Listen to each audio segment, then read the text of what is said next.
Oh, super excited. Live coming at you. Go ahead, move around if you need. What I can tell you is my whole philosophy is really keep this job as simple as possible. So those of you that listen to me talk on Champs Clubs, you're not going to get sick of me. Keep things simple. So my whole thing is when in doubt, if you ever get stressed with the job, just remember like what the end goal is. And so in the summer, especially, your number one goal is just to do as many appointments as you possibly can. Right. And so like when you have that mindset, you don't have as much stress or pressure on like each appointment and how much you're going to sell. And you're more focused on how many appointments can I do? And I still remember exactly how I felt when I first started. So I remember being in training. I was really low confidence when it came to, am I going to sell a ton? Who's going to buy, right? Like all of those initial things. I know a lot of people on here started this spring. And so, I just want you all to know everyone's gone through that of like the stresses of the job. And my whole philosophy is keep it really simple and just remember the numbers work out. So I'm sure every single speaker has mentioned something along the lines of the numbers working out. That was my biggest motivation when I started this job. And it still is my biggest motivation now, in the sense of when in doubt, I always remind myself, what are the metrics? The averages are based on, tens of thousands of situations. And having to do with the names list, it just, I was able to figure out how to make this job fun and really how to make your appointments fun, how to take the stress and pressure off yourself, off your customers, and really just kind of turn it into a numbers game. And so whatever your goal is for the summer, if you don't have one yet, that's fine.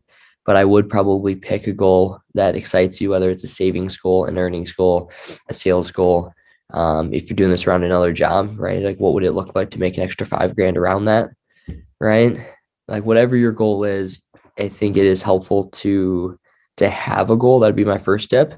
And I'll mention to jot things down, but I hope you're taking some notes down. I would definitely jot that down of just, have a goal. Why? Because your manager, your coaches, they've sold a lot of Cutco, right? Whatever goal you're going after this summer, I hate to break it to you, thousands of people have done it before. So what I love about this job is it's super simple if you just break it down into the numbers. And so for me, my going into my first summer, I didn't really understand how I was going to sell 30,000 until my manager kind of helped me break it down. And I realized week to week, I would do about 8 to 10 appointments on some weeks. I do 15 some weeks. And then I'll talk for a little bit. I'm sure you heard about push periods from one of the best in the country, Jacob, earlier today, my friendly rival. Really good at push periods. Pushes are fun. That's also a numbers game. So why am I starting with this? So I just want you to all know you can break down whatever goal you have into a certain number of appointments, which I'm sure he talked about that. And my point is, it all stems from how many contacts you have, right? So whether you have 20 to 30 right now, 50 to 60, if you're over 100, doesn't really matter. What matters is that you have a game plan of how am I going to get over 100 as soon as possible? And then how can I be, ideally over 200 come July for the big push period. So good news. I've been through this. I actually went a year and a half without doing demos for my sophomore when I got into management. And then I quote unquote came out of retirement. Best decision I've ever made. I missed doing demos. I had 4 contacts. True story. I had 4 contacts because I thought I was never going to do a demo again. Don't ever throw away your notebooks. Don't ever misorganize your names list. Keep it. The app helps with that, but I did it. So I went through it. I had 4 contacts and I wanted to do a lot of appointments. And so my tip to you is you got to remember what you're doing, right? Yes, we're selling Cutco, but really each appointment, it's simply about having fun with your customers and keeping it down to a numbers game. So you cannot prejudge, you cannot be selective when you're coming up with adding to your names list. It is literally anyone of anyone that you could possibly maybe do a demo for on Zoom, who might possibly maybe be nice enough to sit down with me on Zoom. if someone even wants to type that out, who might possibly maybe be nice enough to hop on Zoom with me? And that was the mentality that I had. Yeah, anyone that could possibly maybe hop on Zoom with me for 45 to 60 minutes. So I already accepted the fact that if someone doesn't buy, I already was okay with it, like genuinely okay with the no sale. And so what that did is it took off the pressure, especially for phone calls. That helped me get over the nerves, is just realizing this whole job is a numbers game. I hate math, but I really like the numbers in this game because it works out. I've never seen the numbers not work out. I genuinely can tell you the reason why so many people that I coach hit their goals is because the numbers work out. And so let me actually give you some specific tips on like, okay, how can you add to your names list? First thing though, you cannot be selective. You cannot prejudge. It has nothing to do with who might be interested in the product, right? Because why do people buy Cutco? They buy Cutco because the value is high enough and because they're comfortable buying it from you. They haven't seen the presentation yet. You don't know who's going to buy. I don't know who's going to buy yet. You just need to do a lot of them and the numbers work out and you keep getting better and better. Recommendations is the savior. Here's what I can tell you though. This is what most people go through. Like all the top reps that I've ever coached, I've never had one of them not have that, oh shoot moment. If you haven't had it yet, try to avoid it. You don't have to have it. But the oh shoot moment is when you realize I need to start getting recommendations, or what am I going to do? Everyone's been through that. So I just want to address that. So, once you have that oh shoot moment, then you start taking recommendations way more seriously. Then you actually start practicing your approach. Then you actually preach it into existence and you get good at it. And once you get good at recommendations, you never have to worry about contacts again. Like how cool is that to think about? Even just averaging 5 every week, there's more to your list. There's a lot of people in the region, a lot of resources that people average 10 to 15. So that's the real sustainable solution. It is recommendations, but I'm not going to like hide away from the fact a lot of people, right? I added to my list 4 or 5 different times, right? Because every push period I wanted just to add more, right? And so what I can tell you, this is going to be extreme, but it's a choice. Adding more contacts really is a choice. And I got I think I started. Yeah, okay, we're golden. Okay, this timing is working out. I have specific like here's my step 1, 2, 3 of how to go about it. Unpopular belief. It is more about the choice and the decision and the commitment to adding names. And then the resources are helpful. If I just gave you the resources right now, I know that half of you probably wouldn't utilize them without me prefacing the mentality towards names. And so here's the extreme example. If you were to, no matter how many contacts you have on your list, if you were to die, this is really extreme, tomorrow at noon, or have 50 more contacts of just anyone over the age of 30, anywhere in the country that you could possibly meet with on Zoom, I guarantee you, you would all have 50 more contacts in this extreme example if you were to die tomorrow at noon if you didn't. And so why I'm saying this is the why really matters. I've done this enough. This is my 5th summer. I've coached a lot of people do big push periods. Actually, this has a lot to do. Push periods are a really great analogy of just when the why is deep enough, really you'll start to come up with solutions. I actually remember my first full manager summer, it's like my 2nd summer. I had 2 people that were at 40 contacts. They had already added to their list a couple times, like when they were new and then one other time, and they were positive. So if you've been telling yourself like I've already added, I've already talked to my parents, they've given me all they have, and I'm out. No, you're not. Like gently in the nicest way. No, you're not. I could just guarantee you're not. You just don't have a strong enough reason of like I really, really, really want it enough. And the reason I can compare this to push periods is our region, we're famous across the country for our big Super Bowl Cutco push period. We have the best results. Well, we all know that just takes a ton of demos, and we kind of know the metrics of like if you have 100 contacts, if you have 200, kind of what's capable. And so I told those two people, they had 6 days basically to get to 200, and they were at 40, and they found a way to get there. I've actually never had someone not be able to get to their desired number of contacts if they have a really, really strong reason. What was their strong reason? They wanted to be a part of our team's alliance. They really wanted to test themselves for a couple weeks.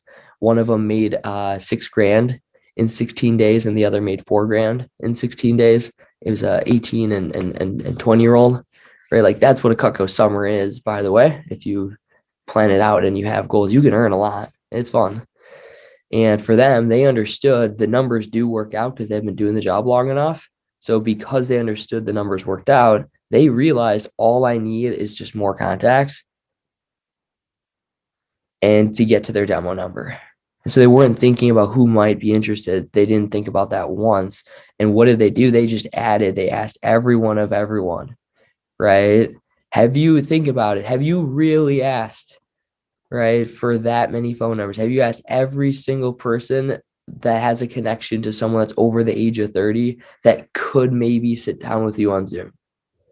That's the mentality you want to have.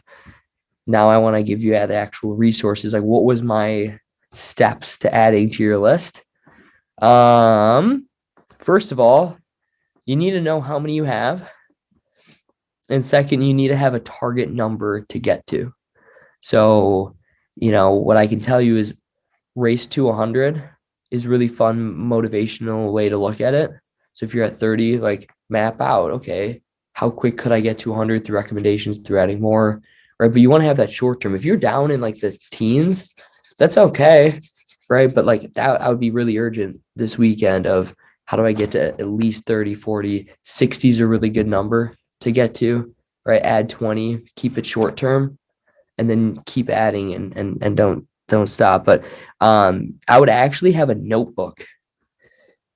You could do this on a Google Sheet, totally works. But I know enough about psychology that there's sometimes kind of like a mental block in the sense of, okay, perfect. There's a little bit of a mental block when it comes to, well, who could I call? It's a really tough question. And that's when you can start kind of getting in your head of like, I think I'm out. What you want to ask yourself is who could I possibly maybe do a demo for? And you want to start with the names. So I would write this down as step number one is have a notebook or a sheet, and you want to kind of put yourself back in your kind of like in training headspace of be curious, who could I mentality, and write down all the names you can, all the names. I believe it's page 22, 23, somewhere in there in the manual. There's some categories. So you want to actually go through categories instead of just off the top of your head. So I'm going to give you kind of like a list to add names. Don't even worry about phone numbers because you can't really come up with phone numbers until you have names. Right? It sounds really simple, but genuinely it'll help you get a lot more numbers. If you just, I probably every time I would add like 40, 50 new names. Even if I can only get 20 of those, find the 20, that's still 20 more numbers. So you really do just want to start with names. Here's my list. I would say number one, go through your contacts, all of them. So A through Z, go through. And again, you're not just asking right away. You're simply starting with who could I maybe, right, get a contact from. So go through all your contacts, right, A through Z, right? If they're friends of yours, do they have, a parent or a relative that they're close to? 99% of the time they do, right? So go through A through Z contacts, all the names that you can. Again, worst case, you don't even ask them, but have all the names you can. Who could you possibly maybe ask for a phone number? Parents / whoever you're closest to. This analogy is going to really help you, right? So if you've struggled with the I don't have any more, right? You got to remember, people want you to do well. People that care about you, they want to see you succeed. They want to see you do well. No one is ever going to care about this assignment more than you are. And no one's going to want to like sit down and quote unquote like do homework with you. Right. So I had a limiting belief that like my parents were out. What it really was they just didn't want to do that much effort to help. And I think that's pretty fair. I think that's most parents' mentality in the sense of like, yeah, like, I want you to do well. I'm not going to sit through for an hour and help do your job. So what I would say is come up with as many names as you can and then actually ask for specific people. And I was amazed how many more I got.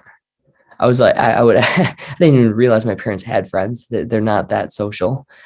So what did I do? I went through Facebook. This is really, really, really helpful. Again, worst case, you can't find the phone number, but you can never have too many numbers. So what I would say is go through their Facebook and actually just write down all the names of people that seem like they're a family. Right, write down all the moms and dads. And you'd be surprised if they have the contact or not, or maybe they can message them, or maybe you can message through Facebook, right? Once you ask, hey, how do you know blank? I remember doing that with my dad. And he goes, oh, that's my cousin. I was like, oh, I didn't even think of that category, right? My like parents' cousins. Didn't think of that when I was new. So then I did like 3 demos that week with some of his cousins. And it was actually kind of cool. So your mindset's everything. I went into those demos just being appreciative to sit down with people, knowing that the numbers are going to work out and that I'm going to commit to recommendations to build and build and build. But I just need enough demos these next 2 weeks. I need enough demos to build the momentum and build the traction. So not that it's going to happen, basically impossible, but not that you're going to go for the next 20.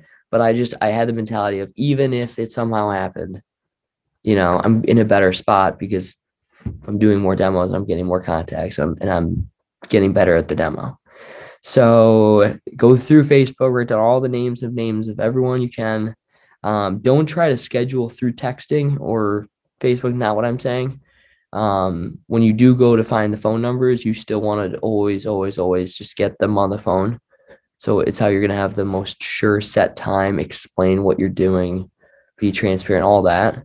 So when you get the phone number, you reach out just simply, hey, I have a quick question, right? Your manager can help craft some messages with you.